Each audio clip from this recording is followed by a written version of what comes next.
10 July 2020, and today I'm going to be featuring a story that is in today's Spotlight Zimbabwe. So that is spotlight-z.com. And today's article says, Mnangagwa is not going to be stepping down. He has refused and he has turned back on his initial agreement to step down, and he has told the Zimbabwe military generals who wanted him to go that this is not the right time for him to go. So Mnangagwa has also received support from Tanzania, who have told the military generals that if there is a coup in Zimbabwe, they are going to intervene and take out the generals. So this is what this article says. Please go and read this story at spotlight-z.com. So, as you know, the Spotlight Zimbabwe has been running a series of articles where they explain that there is tension between Mnangagwa and General Chiwenga. Some generals, or the most powerful generals, they want Mnangagwa to leave. They feel that he has mismanaged the economy. Things are no longer working in Zimbabwe. They're actually worse off than the time when Mugabe was in place. So they want him to go. But Mnangagwa has outsmarted the generals. He has, in fact, given them two reasons why he shouldn't go now. The first reason that he gave is that there is currently the coronavirus. So how can a president live in the middle of a pandemic?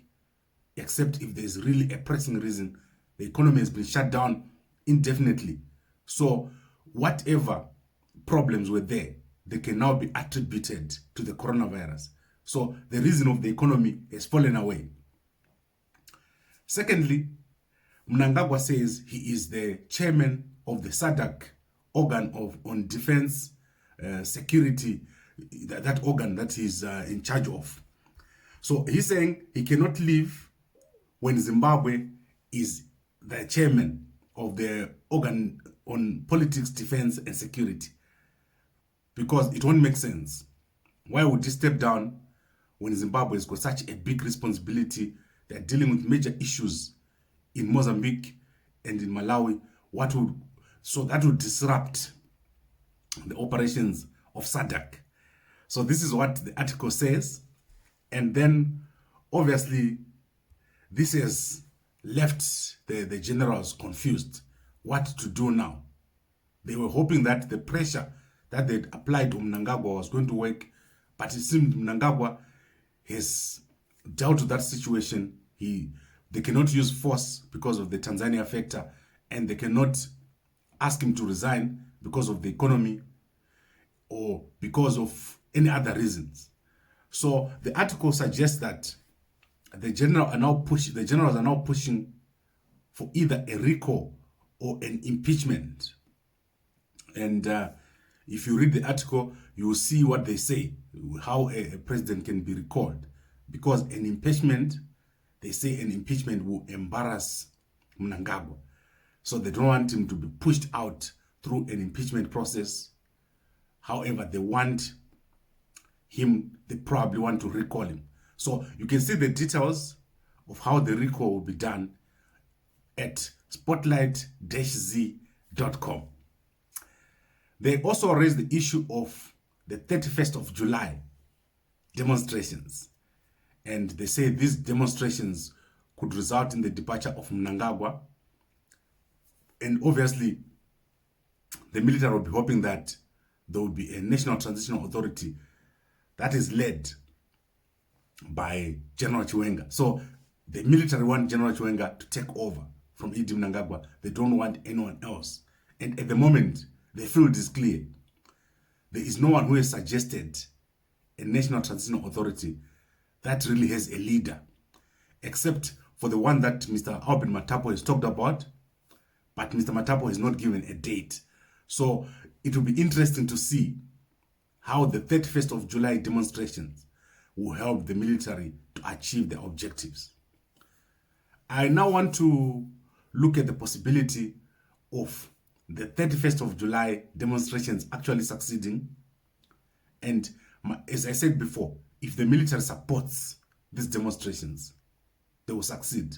The problem is the people that have organized these demonstrations. They are saying these demonstrations are not for the removal of Mnangagwa. They are anti-corruption marches. So anti-corruption means including the generals. They need to leave. So this is something that is not going to help the generals because they are also part of the corruption. You know, the Command Agriculture has been mentioned many, many times as being one of the drivers of corruption in Zimbabwe. They get over $3 billion a year, which has not worked much because Zimbabwe is still importing maize. Zimbabwe is still having shortage of food. In fact, they're asking international donors to come into Zimbabwe and provide food.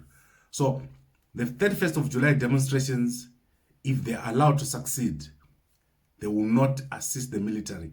So Mnangagwa could go, but the generals would also go, which I don't think is what the ZANU-PF people want. They do not want the whole system to go. And today is the 10th of July. Godfrey Tsenengamu had given Mnangagwa between the 7th and the 10th for action to take place. So today is the last day. Let's see what happens by the end of day today. Tomorrow we'll come back and analyze the situation. Has Godfrey Tsenengamu managed to remove Mnangagwa? I'll bring a number of guests to talk about that. But what is clear is that Mnangagwa has got some sort of ability to outmaneuver people. At the moment, Mnangagwa is actually looking like a better option than the military. I do not think the military guys have a strategy of how to move from where they are now. So Mnangagwa has got a better strategy to stay in power. The only thing that is left now is for Mnangagwa to find a way of co-opting everyone, probably in some form of GNU. That would be another master stroke for him to stay in power, even beyond 2023, because the opposition is in shambles. He is very, very strong in terms of politics at the moment. He's looking more and more like a civilian president who is now being pushed out by a military junta. So this is how it's starting to look, and Mnangagwa is going to probably have to move fast at the moment to work with the opposition to try to kick off the dialogue, which has stopped. Even the polar dialogue has stopped. So if Mnangagwa was to be able to bring in all the opposition forces and have dialogue with them and form some form of GNU, he is going to be able to probably outmaneuver the military guys and push on beyond 2023. I don't think Mnangagwa wants to step down now. And this is what this article is saying. Mnangagwa wants to stay on. He doesn't want to step down. He doesn't see any reason why he should step down. In fact, he thinks he's doing a good job. And so, let's see what happens this month of July. Very, very interesting month. There is a lot that is going to happen. And we're only 1/3 of the way. We still have 20 more days to go. So let's see what happens. Right, please go and read this article at spotlight-z.com. My brother Itami Shekwe, thank you very much for allowing me to use your posts and also to feature them here on Gambako Media. Thank you very much for watching. If you're watching this on WhatsApp, send it to as many people as possible. If you're watching this on YouTube or Facebook, please like, comment, and share.